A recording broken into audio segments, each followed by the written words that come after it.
Я приготовлю салат морской. Морской, потому что это салат по мотивам средиземноморской кухни. Но поскольку у нас бассейн Северного Ледовитого океана, поэтому он, конечно, не совсем похож на средиземноморское блюдо. Поэтому просто называется морской. Я буду его готовить в таком тазике 3-литровом. Поэтому тоже название морской ему подходит. Море салата получится. Это простое для приготовления блюдо и очень сытное. Основу салата составляет пшеничная крупа.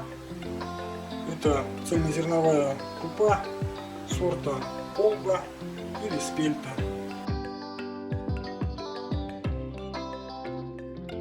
Добавляем в крупу нашинкованный лук.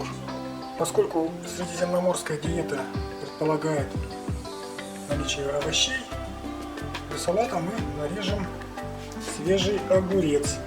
Если у вас нет наличия свежих огурцов, можно вполне использовать консервированные.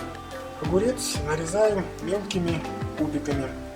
Также добавим в наш салат консервированную фасоль. Если у вас есть возможность, можете отварную фасоль использовать.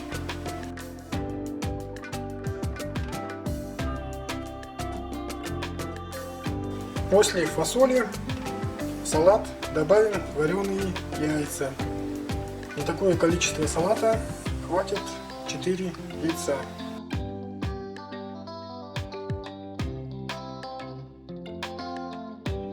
Чтобы салат отвечал средиземноморскому происхождению, будем его есть с сыром. Для этого нам потребуется мягкий сыр фета или брынза. Сыр надо будет нарезать кубиками. Чтобы это было удобно сделать, чтобы он не раскрошился при нарезке, предварительно его подержите на холоде или в морозилке. Тогда он затвердеет и очень удобно будет его нарезать кубиками. Нарезанный кубиками сыр держите отдельно и добавляйте в каждую порцию салата непосредственно перед едой. Салат готов. Его приготовление заняло совсем немного времени и получилось питательное блюдо.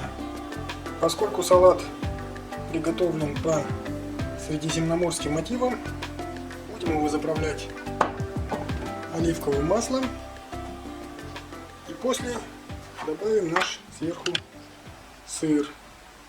Все, можно кушать. Приятного аппетита!